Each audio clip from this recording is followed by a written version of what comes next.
강한하게 정치톡 시간입니다. 6월 19일 정치면을 장식한 뉴스는 무엇이었는지 첫 번째 정치톡 만나보시죠. 문 대통령 오늘 남북관계 악화에 책임을 지고 스스로 사의를 표한 김현철 통일부 장관의 사표를 수리했습니다. 이에 따라 후임 인선도 서두를 전망인데요. 차기 통일부 장관으로 굵직한 정치인들의 이름이 오르내리고 있는 지금 하마평에 오른 인물들은 누굴까요? 통일부 새 수장으로 남북 문제에 정통한 중량급 여권 인사의 임명 가능성이 점쳐지고 있습니다. 여권에서는 민주당 이인영 의원이 유력하게 거론되고 있는데요. 민주당 원내대표를 지낸 4선의 이 의원, 20대 국회 임기 4년간 상임위 활동을 모두 외통위에서 했고 당 남북관계 발전 및 통일위원장을 맡는 등 남북관계 문제에 정통하다는 평가를 받고 있습니다. 북한이 가장 신뢰하는 여권 인사로 꼽히는 임종석 전 대통령 비서실장도 통일부 장관 후임으로 이름이 오르내리고 있는데요. 세 차례 남북 정상회담을 비롯해서 한반도 평화 프로세스 이행에 깊숙이 관여했던 임 전 실장, 남북경제문화협력재단 이사장으로 취임한 뒤 한반도 평화구상에 매진하겠다는 뜻을 밝힌 바도 있습니다. 그러나 입각에는 거리를 두고 있는 것으로 전해졌습니다.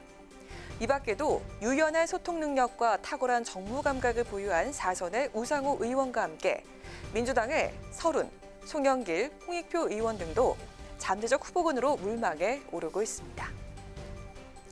차기 통일부 장관, 얼어붙은 한반도 정세를 풀고 궁극적으로 북미 비핵화 대화를 촉진시켜야 한다는 아주 막중한 임무를 맡고 있는데요. 과연 향후 남북관계 운전대를 잡을 통일부의 새 수장은 누가 될까요? 이어서 오늘의 두 번째 정치톡입니다. 이재명 경기도지사와 하태경 미래통합당 의원의 설전이 이어지고 있습니다. 이 지사가 경기도 내에 대북 전달 살포를 금지하자 하 의원이 이를 지적하며 공방이 시작된 것인데요. 하 의원, 북한에는 찍소리도 못하면서 탈북자만 때려잡는다라고 비판했고 이 지사는 무책임하게 입에서 나오는 대로 찍소리를 한다라고 맞받아쳤습니다. 발단은 하태경 의원이 경기도가 접경지역 5개 시군 전역을 위험구역으로 설정하고 대북전단 살포 행위를 금지하는 한편 한 대북전단 살포단체 대표의 집을 방문해서 전단 살포에 사용되는 고압가스 설비 사용 금지 안내장을 붙이는 등 직접 행정 집행에 나선 것을 비판하면서 시작됐습니다. 하 의원은 자신의 SNS를 통해서 이재명 지사가 상황 파악을 전혀 못한다며 지금 경기도 안전을 위협하는 것은 명백하게 북한인데 이 북한에는 찍소리도 못하면서 전단 단체만 때려잡고 있다라고 비판했습니다. 이에 이 지사도 반박에 나섰는데요. 저는 경기도민의 안전과 국가 안보를 위해서 심사숙고에 필요한 일을 하겠다. 실익 없이 대중을 선동하며 상황만 악화시키는 찍소리는 하 의원의 전매 특허인 듯하니 본인이 많이 하시고 제게는 강요하지 마시라라고 맞받아쳤습니다. 그러자 하태경 의원 가만히 듣고만 있지 않았습니다. 오늘 또다시 글을 올렸는데요.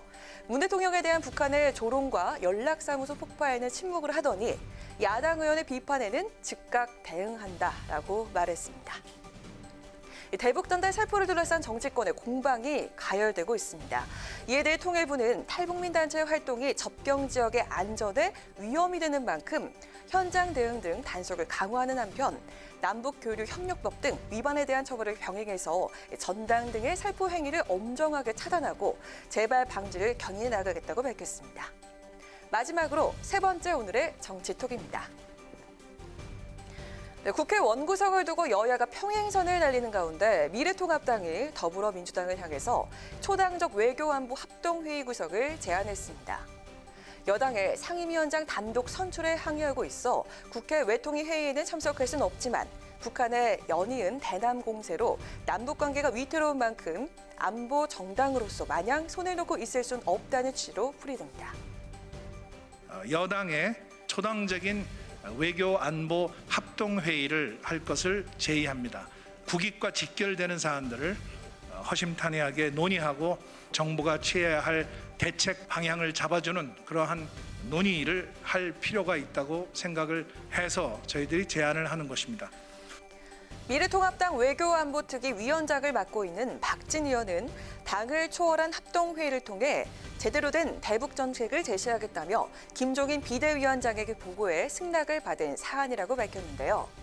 이어 이 합동회의는 상임위와는 별개라면서 여당의 독주로 국회가 파행을 겪고 있지만 한편으로는 대단히 중요한 안보 현안이 있으므로 초당적 논의를 위해 여당에 제의하는 것이라고 재차 강조했습니다.